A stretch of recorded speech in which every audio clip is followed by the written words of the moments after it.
Hello friends, வணக்கம். Welcome back to my channel. இன்றைக்கி நம்ம சேனலில் ப்ரெக்னென்சி டிப்ஸ் தாங்க பார்க்க போகிறோம். கர்ப்பிணி பெண்கள் எல்லாருமே நார்மல் டெலிவரி ஆகணும்னு தாங்க ஆசைப்படுவாங்க. நான் சொல்கிற இந்த டிப்ஸை ஃபாலோ பண்ணிங்கன்னா கண்டிப்பாக உங்களுக்கு நார்மல் டெலிவரி ஆகுங்க. ஏன் எல்லோரும் நார்மல் டெலிவரி ஆகணும்னு ஆசைப்படுவாங்கன்னா, இப்போ சுகப்பிரசவமாக இருந்தால் 2 நாட்களில் நம்ம எழுந்து நடமாடலாம், பழைய மாதிரியே எல்லாமே மாறிடும். ஆனால் இதுவே சிசேரியனாக இருந்துச்சு அப்படின்னா நமக்கு 10 நாள் படுக்கையில் தான் இருக்கணும்னு சொல்லிடுவாங்க. அதுக்கப்புறம் 6 மாதத்துக்கு எந்த வெயிட்டும் தூக்கக்கூடாது அப்படின்னு சொல்லுவாங்க. அது மட்டும் இல்லை, சிசேரியன் அப்போது போடப்படும் அந்த இன்ஜெக்ஷன் முதுகு வலி, அதுக்கப்புறம் பேக் பெயினை கொண்டு வரும்னு ஒரு ஸ்டடி சொல்லுது. இந்த பிரச்சனையால் தான் எல்லா பெண்களும் நார்மல் டெலிவரி ஆகணும்னு ஆசைப்படுறோம். அதுக்காக சி செக்ஷன் தப்புன்னு நான் சொல்ல மாட்டேன். சிலரோட உடல் அமைப்பு மற்றும் கடைசி நேரத்தில் ஏற்படுற சில பிரச்சனைகளால் தாயையும் சேயும் காப்பாற்றுறதுக்கு சி செக்ஷன் ஒரு சிறந்த வழிங்க.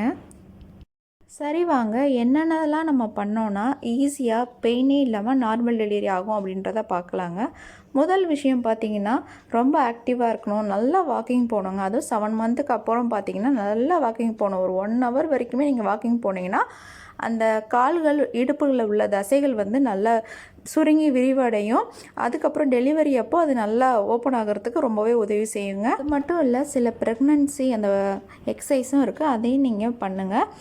இந்த எக்ஸசைஸ்லாம் பண்ணாதவங்க தினமும் படிக்கட்டில் 1/2 மணி நேரம் ஏறி இறங்கினவங்க 7 மாதத்துக்கு அப்புறம் ரொம்ப நேரம் நிற்கிறத நம்ம தவிர்த்துடணும். ஒன்று எக்ஸசைஸ் பண்ணணும், அதுக்கப்புறம் உட்காந்து ரெஸ்ட் எடுங்க, அந்த மாதிரி தான் இருக்கணும். ஸோ முதல் விஷயம், நல்லா எக்ஸசைஸ் பண்ணணும், நடக்கணும். அப்போ தான் ஈஸியாக நார்மல் டெலிவரி ஆகும், பெயினே இல்லாமல். இரண்டாவது விஷயம் பார்த்திங்க அப்படின்னா, நல்லா தண்ணி குடிக்கணுங்க. ஒரு நாளைக்கு 3 லிட்டராவது குடிக்கணும்.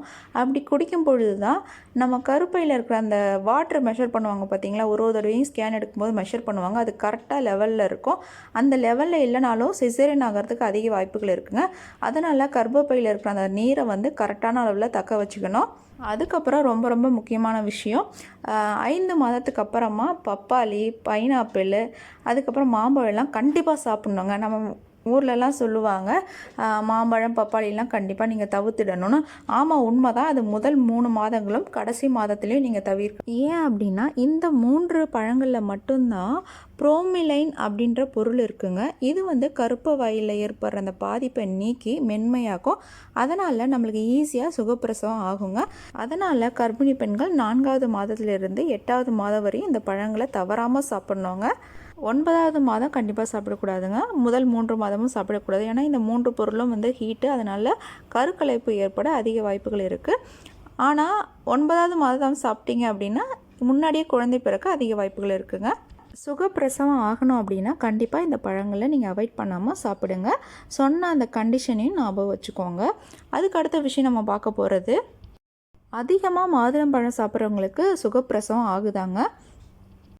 தினமும் நீங்கள் மாதுளம்பழத்தை சாப்பிட்டுட்டு வந்தீங்க அப்படின்னா உங்களுக்கும் உங்கள் குழந்தைக்கும் உள்ள அந்த இரத்த வெள்ளை அணுக்களை இதை சீராக வச்சுக்கோங்க. ஏன்னா 7வது மாதத்துக்கு அப்புறமா நம்ம ரத்தத்தின் அளவு குறைய ஆரம்பிக்கும். ஏன்னா குழந்தைங்க நிறையா ரத்தத்தை எடுக்க ஆரம்பிப்பாங்க, நல்லா வளர ஆரம்பிப்பாங்க. அதான் உண்மையான ரீசன். அதனால தான் டாக்டர்ஸ்லாம் பார்த்திங்கன்னா அயன், கால்சியம் டேப்லெட்லாம் ஒரு நாளைக்கு 7வது மாதத்துக்கு அப்புறம் 2 தடவை எடுத்துக்க சொல்லுவாங்க. ஃபஸ்ட்டெல்லாம் பார்த்திங்கன்னா 4-5 மந்த்ஸில் பார்த்திங்கன்னா 1 டைம் எடுக்க சொல்லுவாங்க. அதுக்கப்புறம் 2 டைம்ஸ் எடுக்க சொல்லுவாங்க. அதுக்கப்புறம் 9 மந்த்துக்கு அப்புறமா 3 டைம்ஸ் எடுத்துக்க சொல்லுவாங்க. அது ஏன்னா குழந்தை வளர வளர அவங்க நம்ம சத்துக்கள் எடுக்க ஆரம்பிப்பாங்க. அந்த அளவுக்கு நம்மளும் சத்தாக சாப்பிடணுன்றதான் உண்மை. அதனால் கர்ப்பிணி பெண்கள் அதிக அளவு மாதுளம்பழம் எடுத்துக்கிட்டிங்கன்னா ஈஸியாக நார்மல் டெலிவரி ஆகுமாங்க. அது மட்டும் இல்லை, உங்கள் குழந்தை சிகப்பாக ரொம்ப அழகாக பிறக்கணும் ஒரு ஸ்டடி சொல்லுதுங்க. 2 in 1 மாதிரி குழந்தையும் ரொம்ப அழகாக சிகப்பாக பிறக்கும். அதுக்கப்புறம் உங்களுக்கும் நார்மல் டெலிவரி ஆகும், நீங்களும் ஆரோக்கியமாக இருப்பீங்க, ரத்தத்தின் அளவு அதிகரிக்கும் அப்படின்றத தெரிஞ்சுக்கோங்க.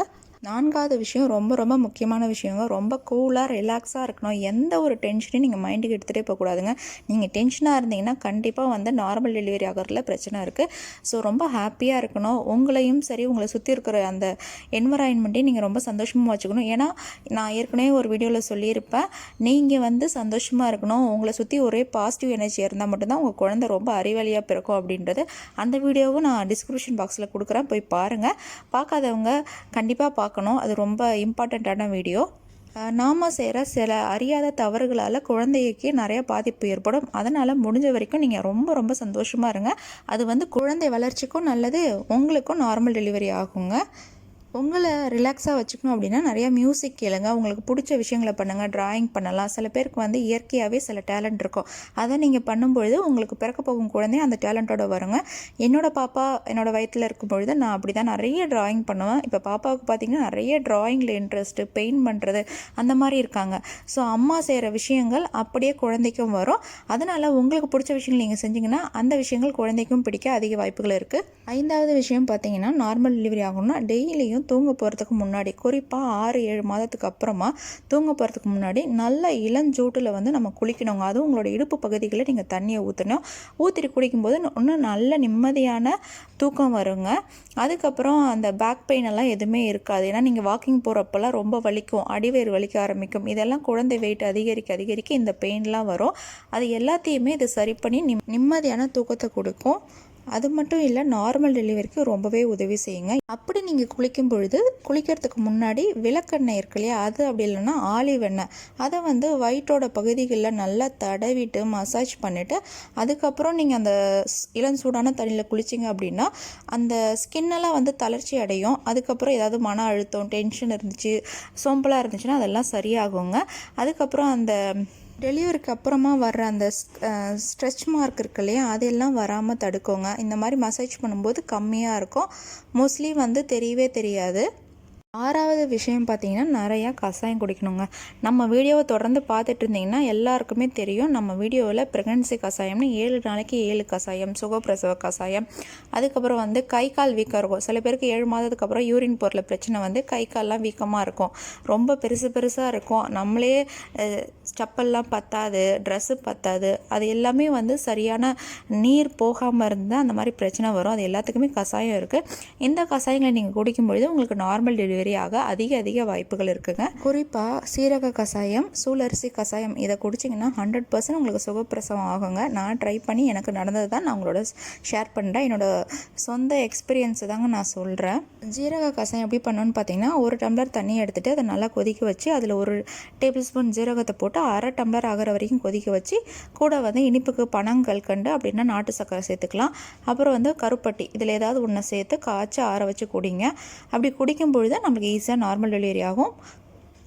அது மட்டும் இல்லை, உங்களுக்கு டெலிவரி பெயின் வந்துருச்சுன்னா அந்த சமயத்தில் நீங்கள் 1 ஸ்பூன் தேனோட கொஞ்சம் ஜீரக பொடியை போட்டு சாப்பிட்டீங்க அப்படின்னா ஈஸியாக டெலிவரி ஆகுவாங்க. இதெல்லாம் கண்டிப்பாக நீங்கள் ட்ரை பண்ணுங்கள், நான் ட்ரை பண்ணியிருக்கேன். 7வது பார்த்திங்கன்னா வெந்தயக்களி, இதை சாப்பிட்டாலும் ஈஸியாக நம்மளுக்கு சுகப்பிரசவம் ஆகுங்க.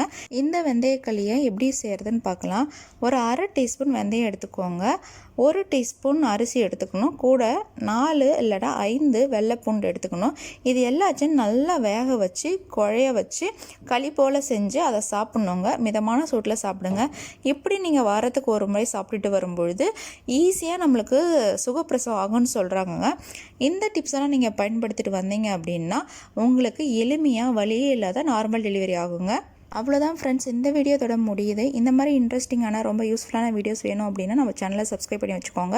அப்போ தான் அப்புறம் எல்லா ஃபியூச்சர் அப்லோட்ஸும் உங்களை வந்து சேரும். அது மட்டும் இல்லை, நம்ம ஹோம் பேஜில் போய் செக் பண்ணுங்கள், ரொம்ப யூஸ்ஃபுல்லான நிறைய வீடியோஸ் இருக்குது. கஷாயம்ஸ், அதுக்கப்புறம் feeding mothers tips, pregnancy tips, travel vlog, nonveg recipes, அதுக்கப்புறம் கருவில் இருக்கிற குழந்தை ஆனா பெண்ணான்றதை கண்டுபிடிக்கிறதுக்கு 5-6 வீடியோஸ் நான் போட்டிருக்கேங்க. எல்லாமே வந்து ரொம்ப புதுசாகவும் அக்யூரேட்டாகவும் இருக்கும்.